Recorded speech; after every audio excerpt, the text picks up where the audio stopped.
स्वागत है आप सभी लोगों का श्रीमद् भगवद गीता सत्र में।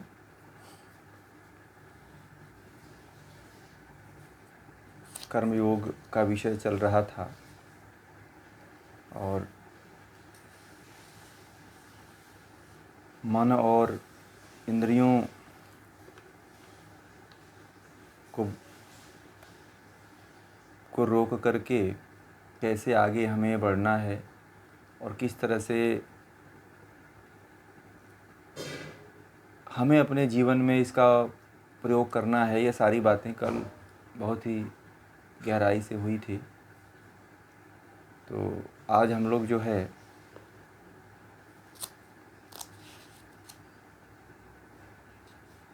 11वें श्लोक से प्रारंभ करते हैं। कायेन मनसा बुद्ध्या केवलैरिन्द्रियैरपि योगिनः कर्म कुर्वन्ति संगम त्यक्त्वा आत्मशुद्धये। युक्तः कर्मफलं त्यक्त्वा शान्तिमाप्नोति नैष्ठिकीम् अयुक्तः कामकारेण फले सक्तो निबध्यते। कहते हैं कि कर्म योगी लोग आसक्ति को त्याग कर आत्मशुद्धि के लिए केवल शरीर, केवल मन, केवल बुद्धि तथा केवल इंद्रियों से काम करते हैं। ये जो कर्मयोगी लोग होते हैं वो कर्मयोगी की क्या पहचान होती है, कर्मयोगी को के क्या लक्षण होते हैं, कर्मयोगी कैसा कर्म करता है, किस तरह का जीवन निर्वाहन करता है, उसके बारे में भगवान श्री कृष्ण ने गीता में बताया हुआ है। कर्मयोगी लोग आसक्ति को त्याग कर जो कर्म करता है वह कर्म में फल की आसक्ति का, कर्म फल के आसक्ति का त्याग कर देता है और आत्मशुद्धि के लिए, आत्मा की शुद्धि के लिए केवल शरीर, केवल मन, केवल बुद्धि तथा केवल इंद्रियों से काम करते हैं। ठीक है, अब इसमें सब कुछ आ गया। जो आत्मशुद्धि है, जो आत्मशुद्धि के लिए जो व्यक्ति उतर जाता है, उस धरातल पे आ जाता है, वह व्यक्ति केवल शरीर, केवल मन, केवल बुद्धि, केवल इंद्रियां, उसके जीवन में केवल यही चीज़ दिखाई देता है और कुछ नहीं दिखाई देता है। ठीक है, संसार नहीं दिखाई देता है, फलाना क्या करता है, हमारे आस पास के लोग क्या करते हैं। हम लोग सबसे अधिक इन्हीं सब पे ज़्यादा ध्यान देते हैं कि हमारे आसपास के लोग क्या करते हैं, हमारे जो सामने है व्यक्ति वो क्या करता है। ठीक है, तो हम दूसरे व्यक्तियों के प्रति ही केवल देखते रह जाते हैं, परंतु जो कर्मयोगी लोग होते हैं वह आसक्ति को त्याग करके आत्मशुद्धि, आत्मा की शुद्धि कैसे होती है यह जान लीजिए।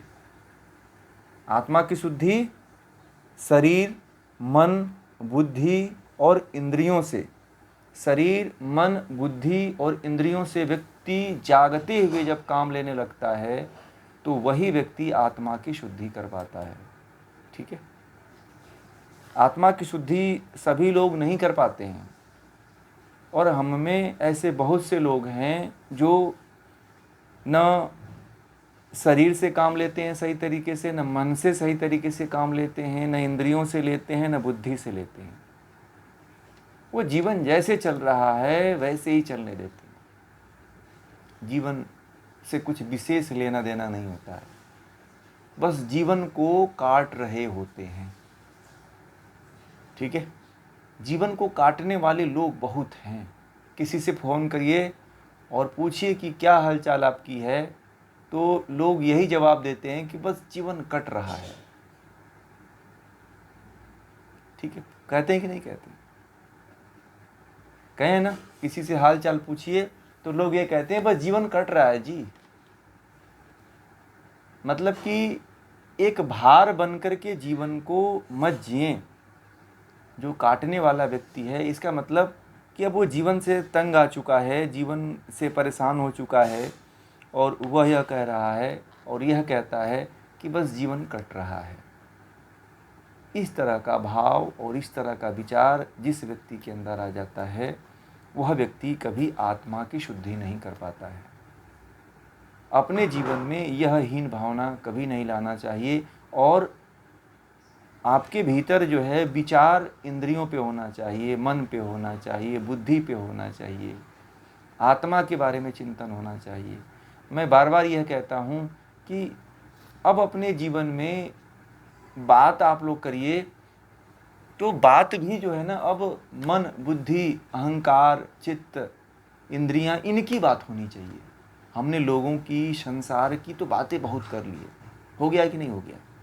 सबकी उम्र 30 साल, 40 साल, 20 साल, 25 साल सबसे ऊपर ही है। तो सभी लोग जो है केवल बाहरी विषयों पर ही जो है बात करते हैं।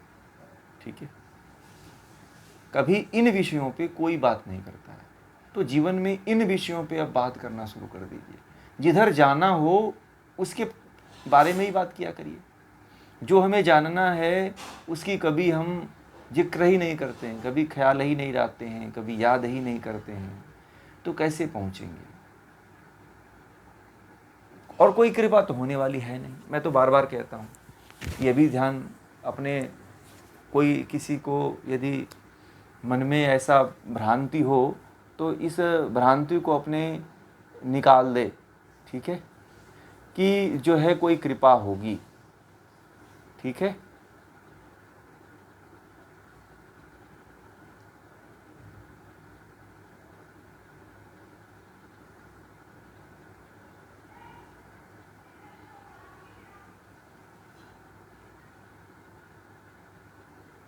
ठीक है ना।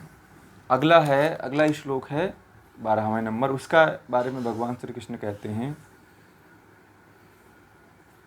इसके बारे में जो कर्मयोग है, कर्मयोग के बारे में लोकमान्य तिलक ने भी बहुत अच्छा स्पष्टीकरण दिया हुआ है। गीता पे उनकी भगवत गीता है, उन्होंने बहुत अच्छी व्याख्या दिया है कर्मयोग पे।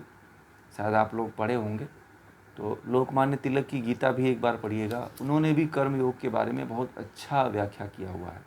ये भी हमारे देश के बहुत बड़े क्रांतिकारी रहे हैं लाकमान्य तिलक। इन्होंने गीता पे बहुत अच्छा कर्मयोग पे पुस्तक लिखी हुई है और इनकी पुस्तक पढ़ने लायक है। लोकमान्य तिलक की यदि पुस्तक आप लोग पढ़ सकते हैं कि गीता पे, तो बहुत ही अच्छी पुस्तक है। ठीक है, ये शायद मिल जाती है, यदि आप लोग कहीं से भी खरीदेंगे तो ये पुस्तक मिल जाती है। ठीक है, तो कर्मयोग के बारे में बहुत ही अच्छा उन्होंने दिया है। परंतु कर्मयोग के बारे में उन्होंने लिखा तो है,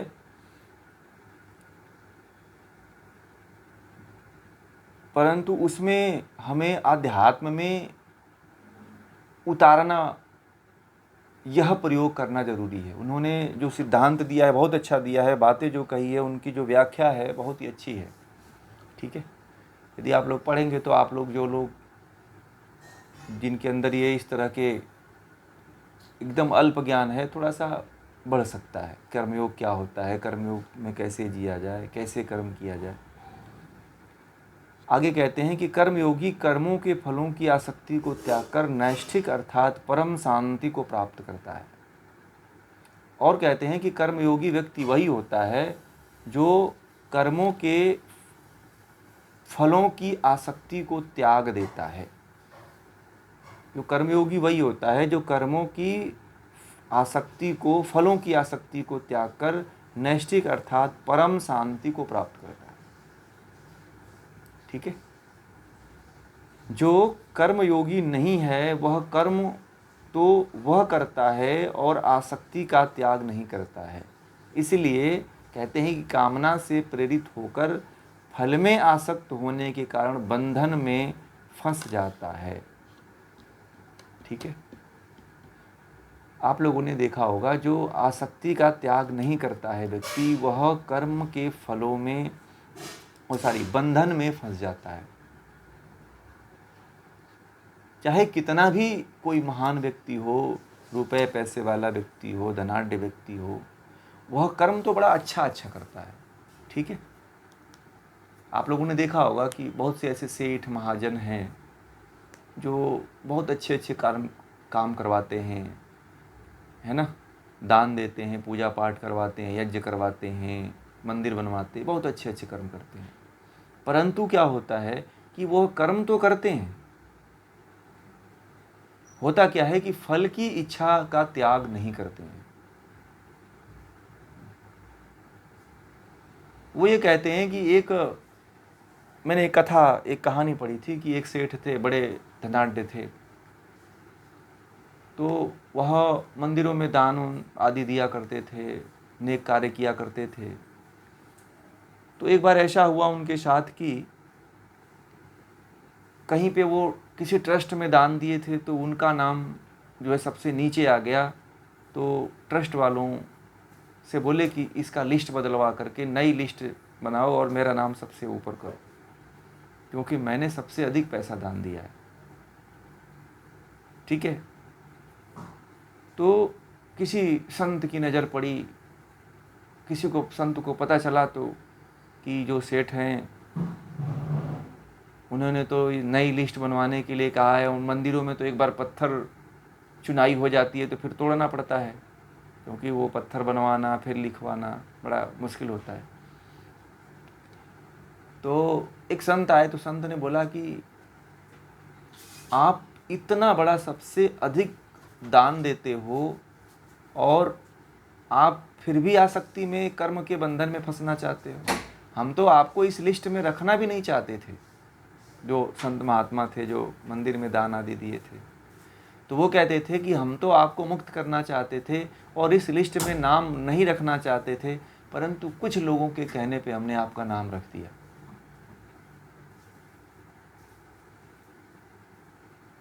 तो वो बोले कि तब ऐसी व्यवस्था सबके लिए बनाई जाए, नहीं तो नहीं बनाई जाए, सबको ही किया जाए।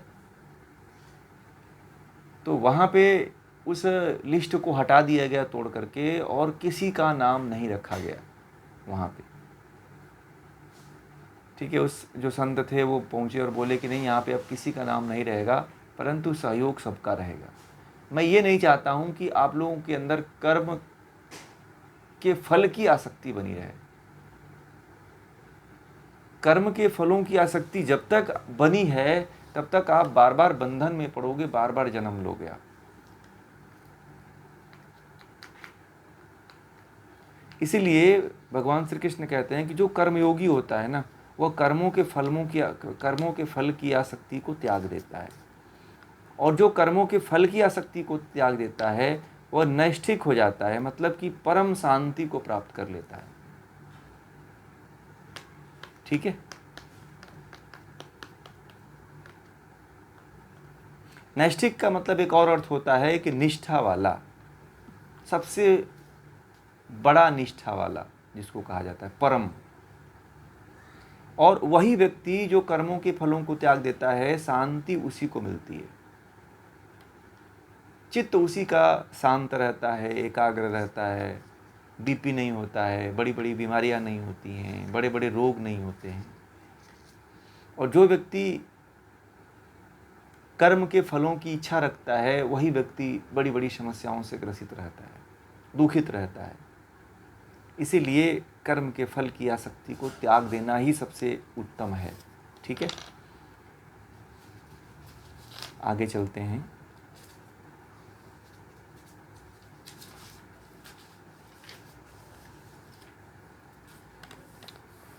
सर्वकर्माणि मनसा सन्न्यस्य आस्ते सुखम वसी नवद्वारे पुरे देहि न एव कुर्वन्न कारयन। बहुत ही महत्वपूर्ण है। सब कर्मों को मन से आंतरिक रूप से त्याग कर अपने को वश में रखने वाला कर्मयोगी 9 द्वार वाले इस शरीर रूपी नगर में सुख से निवास करता है। इस भावना से रहता हुआ वह न कोई कर्म करता है न करवाता है। एक और कर्मयोगी की उन्होंने पहचान बताई कि कर्मयोगी का और क्या लक्षण होता है, जो वास्तविक कर्मयोगी होता है उसके और क्या लक्षण होते हैं। तो कहते हैं कि सब कर्मों को मन से आंतरिक रूप से त्याग कर, ठीक है, मन से और आंतरिक रूप से त्याग देता है, और अपने को वश में रखने वाले और अपने को वश में कंट्रोल करके रखता है। ठीक है।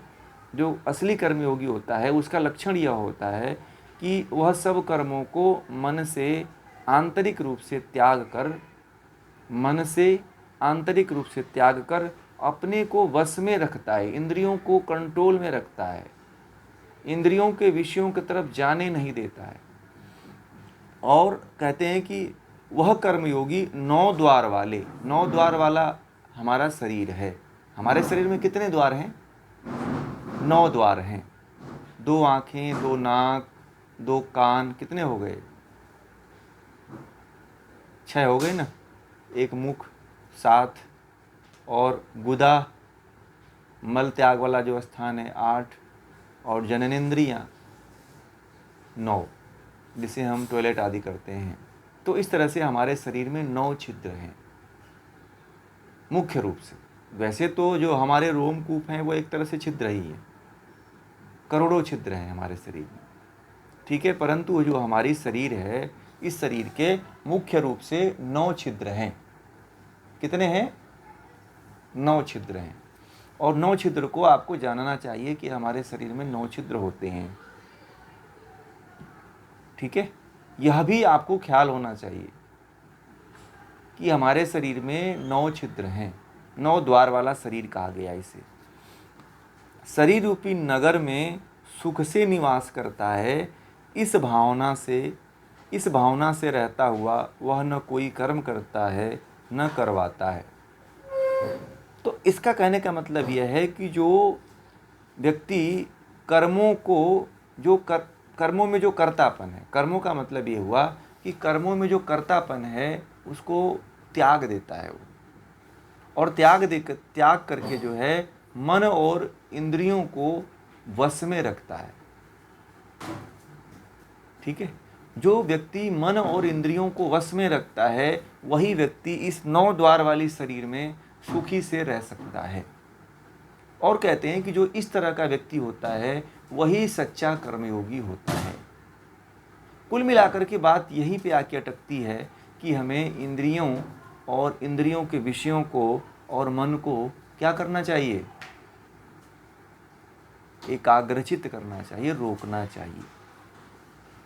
उनको इंद्रियों के तरफ से आप रोक लो, दुनिया की हर शक्ति को प्राप्त कर लोगे, दुनिया की हर ताकत आपके चरणों के नीचे होगी,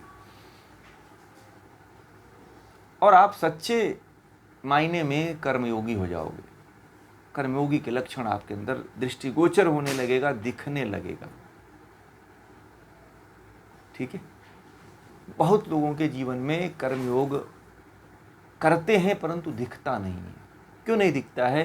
कि इंद्रियां और इंद्रियों के विषयों की तरफ वो भोग करते रहते हैं। आज आपने देखा होगा कि बड़े बड़े नेता, बड़े बड़े अधिकारी बड़े बड़े पदों पे तो जाते हैं परंतु क्या करते हैं?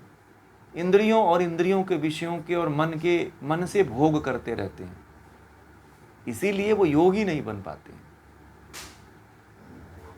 बहुत से आपने साधु संतों को भी देखा होगा जो इस तरह से जो है बाहरी रूप से अपना व्यवहार तो दिखाते हैं परंतु आंतरिक रूप से उनका मन और इंद्रियां जो है भटकती रहती है।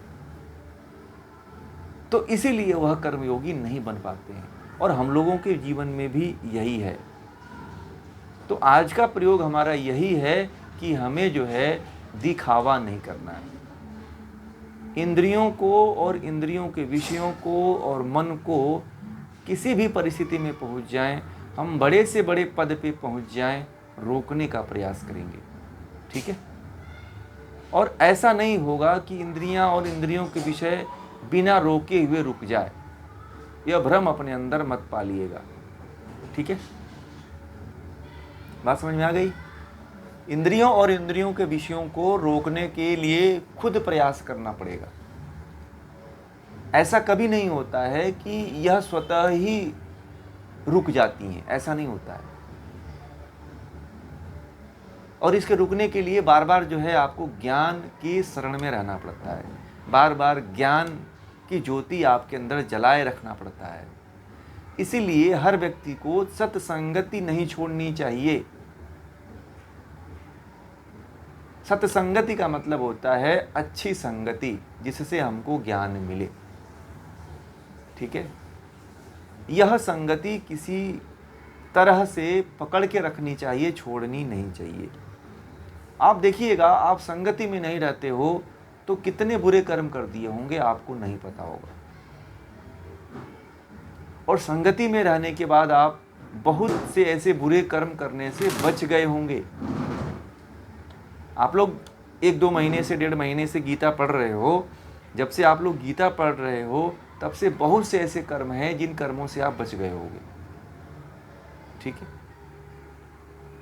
वो जो लोग पालन किए होंगे उनको पता होगा कि हमने क्या क्या कर्म किया है और क्या क्या बुरा कर्म करते थे और किन किन बुरे कर्मों से हम बच गए। अब बहुत लोगों को जानकारी न होने के कारण भी उन बुरे कर्मों को वो करते थे।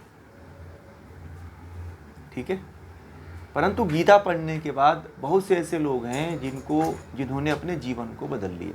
मैंने जब योग सूत्र पढ़ाया था, मैंने पहली बार नहीं, सबसे पहली बार, तो उसमें करीब 10-15 लड़के और लड़कियां ही थी, मतलब नए, आप लोग तो 1.5 उम्र के हो, उसमें से सब नौजवान, मतलब कोई 18 साल, 20 साल, 25 साल, 30 साल के लड़के लड़कियां ही थे।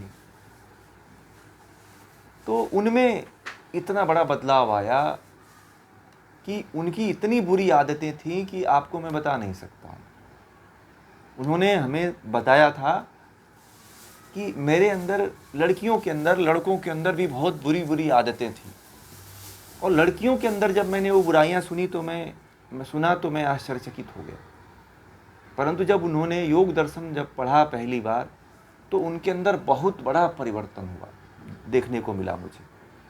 तो कोई भी, जब मैं शास्त्र पढ़ाता हूँ तो उसमें लास्ट में या बाद में भी लोग बताते हैं मुझे कि हमने जीवन में ये चीज़ पढ़ा, जाना, समझा, स्वाध्याय किया, तो हमारे जीवन में बहुत बड़ा परिवर्तन आया।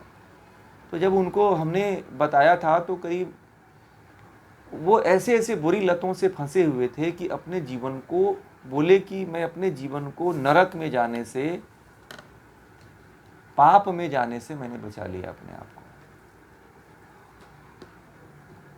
और बोले कि हम कितना गिर गए थे और कहाँ गिर जाते, कितना नरक में चले जाते, हमें नहीं पता चलता यदि हम इस कोर्स को नहीं करते तो। और तो उस समय कोर्स नहीं कराते थे, उस समय ऐसे ही लेते थे।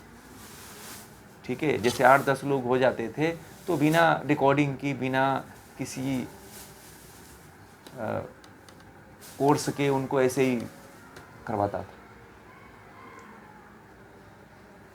तो बहुत बड़ा परिवर्तन हो जाता है। इसलिए सत्संगति, ज्ञान के सानिध्य में रहना जरूरी है, और जो व्यक्ति ज्ञान के सानिध्य में रहता है वह व्यक्ति हमेशा बुरे कर्मों से बच जाता है और इंद्रियों को भी वश में करने लगता है।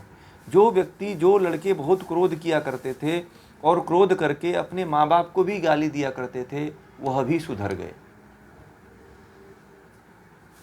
ठीक है, वो भी गाली देना बंद कर दिए, विचार उनके पवित्र होने लगे, भाव उनके पवित्र होने लगे, अच्छी सोच उनके अंदर आने लगी।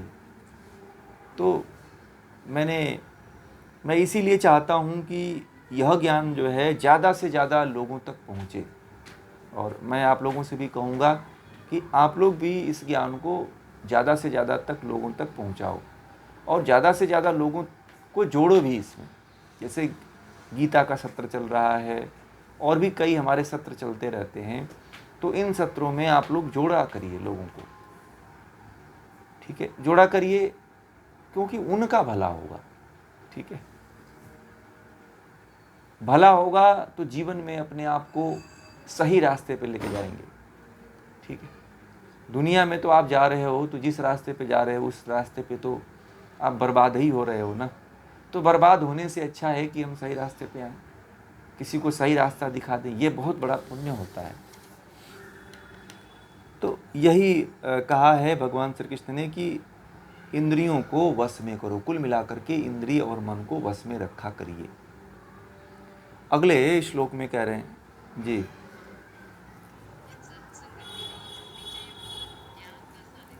हाँ, ज्ञान का सत्संगति जहाँ पे आपको ज्ञान मिलता हो, जहाँ से प्रतिदिन आपको ज्ञान मिलता हो, वो सत्संगति कभी मत छोड़िए, पकड़ के रखिए, क्योंकि आप अभी उतने सामर्थ्यवान नहीं बने हुए हो।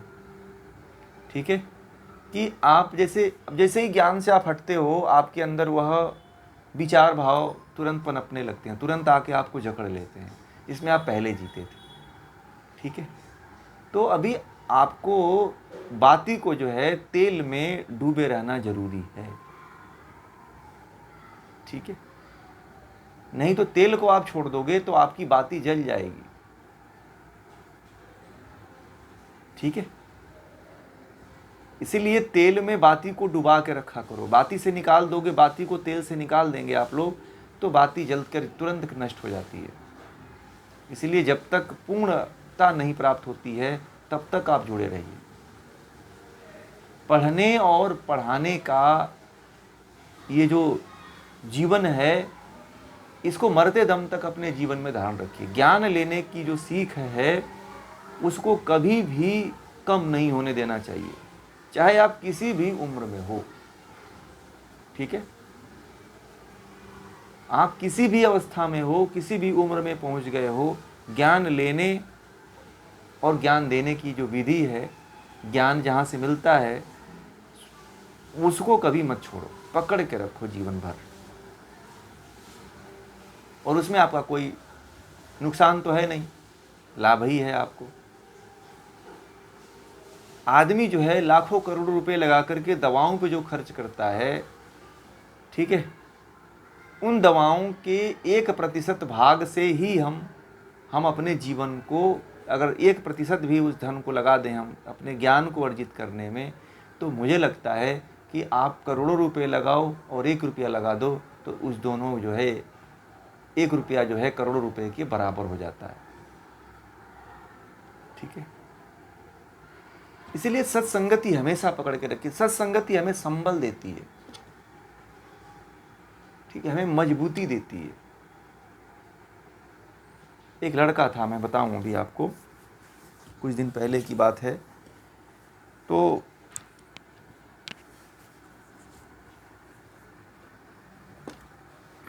वो जो है मेरठ का है, तो उसने मुझे एक दिन फ़ोन किया। ठीक है, वो मुझे बहुत दिनों से जानता है, जब वह ग्रेजुएशन में पढ़ता था।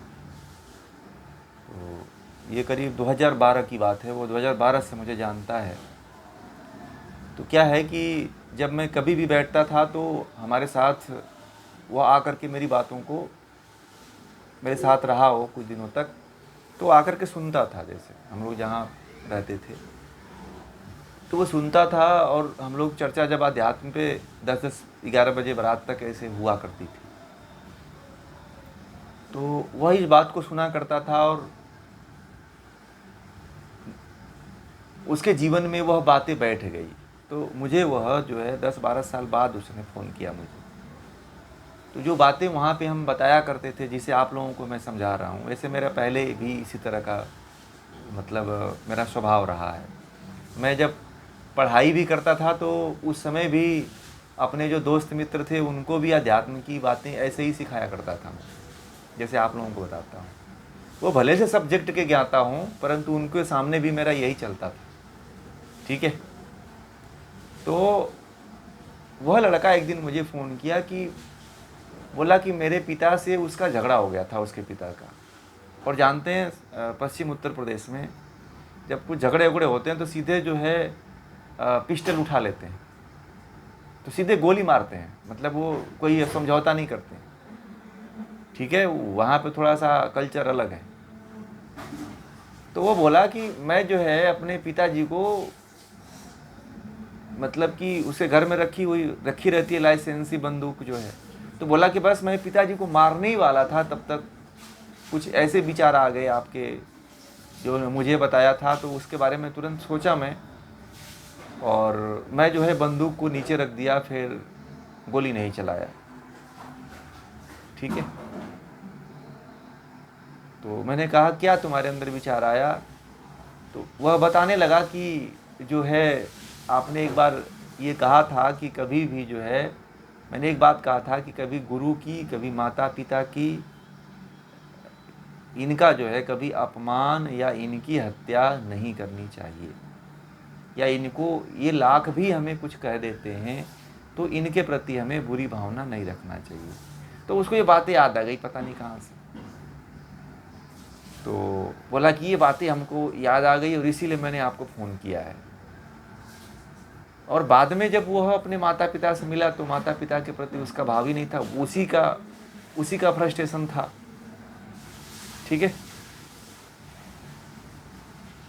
उसी की समस्या थी, और वह जो है इसके कारण, छोटी सी नासमझी के कारण जो है, लड़कपन के कारण जो है, तो बहुत से ऐसे ज्ञान हैं जो आप लोगों के जीवन में कौन सा ज्ञान कब सहायक बन जाएगा ये कोई नहीं जानता है।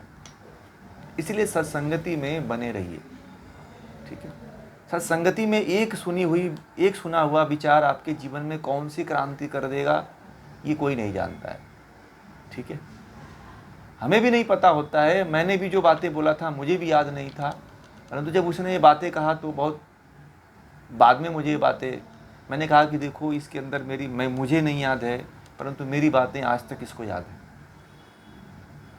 ठीक है, तो ये बहुत मतलब कि अच्छी बातें होती हैं कि जब आप अच्छी बातें करोगे तो सत्संगति का मतलब है कि आप भी अच्छी बातें किया करो।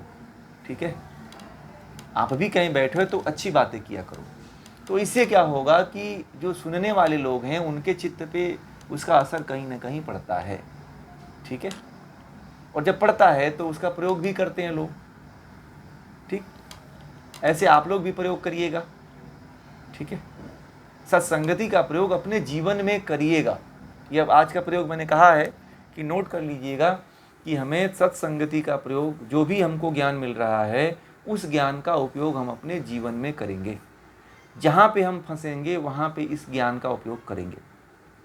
ठीक है, ये दवा है। जैसे दवा, बुखार हो जाता है तो दवा खाते हैं, उसी प्रकार आप जीवन में किसी समस्या के प्रति सुलझें तो इन जो भी आपको ज्ञान गीता के माध्यम से मिल रहा है, ईश्वर की कृपा से जो मिल रहा है, उस ज्ञान का आप लोग उपयोग करेंगे।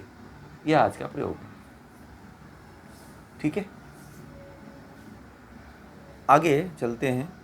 न कृतिर्त्व न कर्माणि लोकस्य सृजति प्रभु, न कर्म फल संयोगम स्वभावस्तु प्रवर्तते।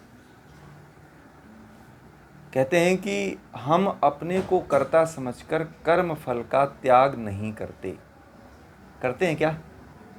जो व्यक्ति अपने को कर्तापन, हर कर्म में अपने को कर्ता समझता है, वही व्यक्ति कर्म फल का त्याग नहीं कर पाता है। भगवान श्री कृष्ण ने बहुत अच्छी बात कही, जो मैं कल आपको बहुत अच्छी तरह से आप लोगों को समझाया था। ठीक है, कि अपने को कभी कर्तापन, कोई भी कर्म करिए, अपने को उसमें कर्तापन मत लाइए कि मैंने किया है। जो व्यक्ति कोई भी कर्म करता है उसमें अपने को कर्ता समझकर कर्म फल का त्याग नहीं करता, तो भगवान श्री कृष्ण कहते हैं कि प्रभु ने न किसी को कर्ता बनाया है, मतलब ईश्वर ने न किसी को कर्ता बनाया है, न कर्म बनाया है, न कर्म फल के साथ संयोग अर्थात उसके प्रति आसक्ति ही प्रभु ने बनाई है। यह तो मनुष्य का अपना स्वभाव है, जिससे वह अपने को कर्ता मान बैठता है। वही स्वभाव हम सब में प्रवृत्त हो रहा है। अपने स्वभाव के कारण हम अपने को कर्ता मानते हैं। अपने को कर्ता न माने तो कर्म अपने आप निष्काम हो जाता है। स्वभाव का अर्थ है प्रकृति। प्रकृति ही सब कुछ करती है, हम कुछ नहीं करते। पीछे भी आ चुका है।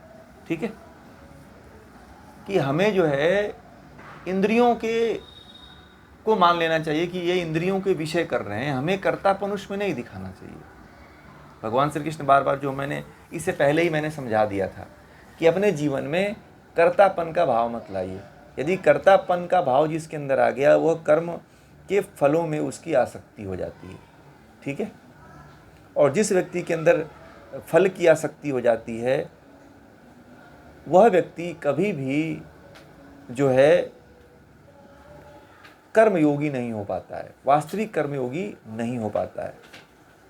इसीलिए कभी भी कोई कर्म करिए तो उसमें कर्तापन तो आता है तो तुरंत लौट जाइए और कहिए कि भूल हो गई। अपने आप से कहिए, अपने आत्मा से कहिए कि अरे मैंने नहीं किया है तो भूल हो गई मुझसे। ठीक है, आप ये मत कहिए कि ये मैंने बनाया है, मैंने किया है, मेरे द्वारा हो रहा है और इसका फल भी मेरे अनुकूल ही मिलेगा, ये भी मत सोचिए। आप लोगों को पता है कि आप लोग जो कर्म करते हो, क्या उस कर्म का फल आपके अनुकूल मिलता है? कितने लोग हैं जो कर्म करते हैं और उन कर्मों का फल उनके अनुकूल मिलता है? बताइए। कभी नहीं मिला है ना, कभी नहीं मिलता है। यह परमात्मा का एक बहुत बड़ा नियम है कि हम सोचते कुछ और है, हो जाता कुछ और है ना? होता है कि नहीं होता है? आपने सोचा कि मैं धन इकट्ठा करूंगा तो ये काम करूंगा, परंतु क्या होता है कि वह धन कहीं दूसरे कामों में लग जाता है। कोई आपके घर में बीमार हो गया, कोई समस्या आ गई, तो वह पैसा वहाँ खर्च हो जाता है। जो आपने सोचा है कि मैं ये कर्म कर लूँ और उसके बाद इसका ये परिणाम होगा, तो वैसा कभी नहीं होता है, क्योंकि आप न्यायकारी हो ही नहीं ना। कर्म के फल को कौन देता है? ईश्वर देता है। इसीलिए कभी भी अपने आप को कर्ता मत समझो। लोगों की बहुत बड़ी भूल होती है, वो प्रकृति की मानते ही नहीं है। वो सोचते हैं कि मैं कर रहा हूँ। जो प्रकृति के जो तत्व हैं, इंद्रियां हैं, मन है, बुद्धि है, इनके द्वारा कर्म होता है, न कि आपके द्वारा कर्म होता है। ठीक है, और लास्ट में ये भी कह रहे हैं कि प्रकृति ही सब कुछ करती है, आप नहीं कुछ करते हो। इसलिए अपना कर्तापन वहां पे क्यों दिखाते हो कि मैंने किया है भाई? ठीक है, आपने तो कोई भी कर्म नहीं किया हुआ है, फिर भी अपने आप को मानते हो कि मैंने कर्म किया है। ये बहुत बड़ी विडंबना है। मैंने पीछे भी इस श्लोक में बताया था कि कर्तापन को छोड़ दीजिए। और किसको मानोगे? छोड़ दोगे तो किसको मानोगे? प्रकृति को मान लो कि ये तो प्रकृति ही कर रही है। ठीक है, क्योंकि और एक चीज यह भी मान लीजिए कि जो हम कर्म करते हैं और फल की इच्छा रखते हैं, वैसा फल हमें मिलता भी नहीं है। जब हम जैसी इच्छा करते हैं वैसा फल हमें नहीं मिलता है, तो फिर हम इच्छा ही क्यों करें? यहां से भी तो आप सोच सकते हो अपने आप में कि भाई जैसा हम सोचते हैं वैसा हमें मिलता ही नहीं है। हम सोचते हैं कि हमारे पास खूब धन हो जाए, हम खूब धनाढ्य हो जाएं, हमारे पास गाड़ियां हो जाएं, बंगले हो जाए, नौकर चाकर हो जाएं, खूब धन हमारे पास हो जाए। तो ऐसा होता है क्या? नहीं होता है ना। उसके विपरीत ही, उल्टा ही होता है।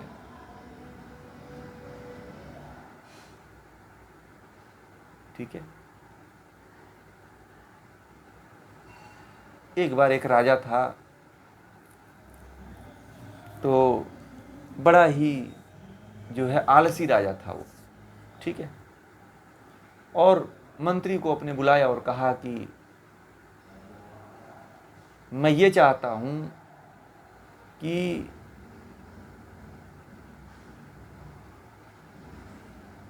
कुछ गाय पाली जाएं, और ऐसी गाय पाली जाएं कि जिससे कि उससे एक तालाब बनाया जाए दूध भर करके। ठीक, मूर्ख था, मूर्ख भी था और आलसी भी था। राजा था तो वो सोचा कि क्यों न जितने भी गायें हैं, गायों का दूध एक तालाब में भरा जाए, और अगर दूध तालाब में भर दिया गया तो फिर कमी नहीं होगी। ठीक है,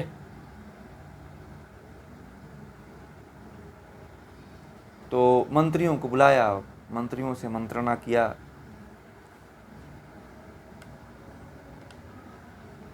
कि कुछ ऐसी व्यवस्था बना दी जाए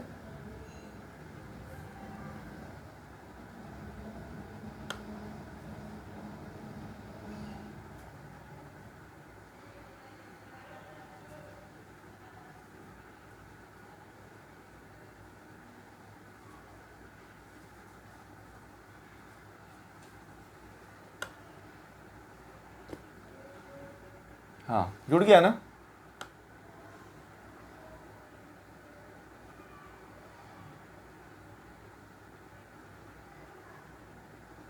मेरी आवाज़ आ रही है आप लोगों को?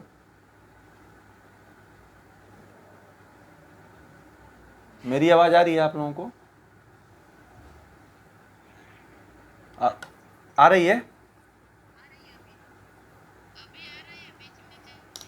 हाँ, वो इसमें से कट ही गया था। अब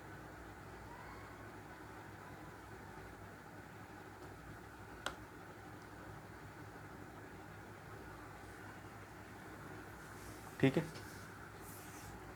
चलिए, तो मैं क्या बता रहा था?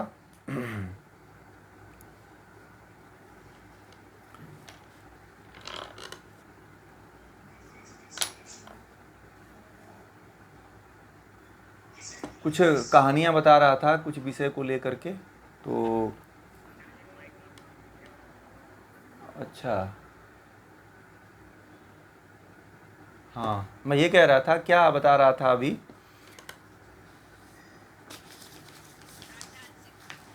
हाँ हाँ, तो वह ऐसा राजा था कि उसने सोचा कि एक ऐसा तालाब बनाया जाए और उस तालाब में दूध भर दिया जाए, और जिससे कि सभी जितने भी राज्य में लोग हैं उनकी पूर्ति किया जाए। ठीक है, तो दूध तो कभी तालाब में भरा नहीं जा सकता है। ठीक है, और दूध को आप भरोगे तो दूध क्या होता है? दूध फट जाता है, दूध तो लंबे समय तक रखा नहीं जाता है।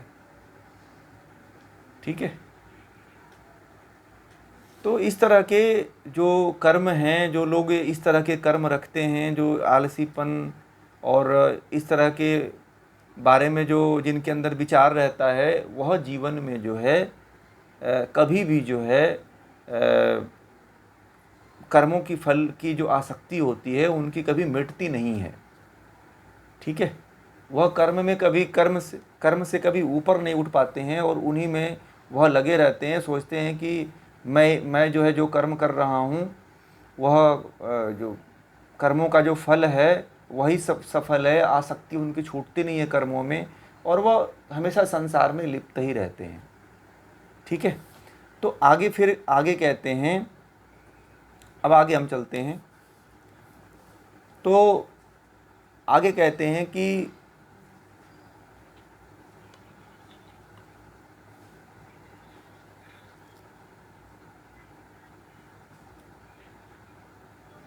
कौन सा 14 श्लोक था ना?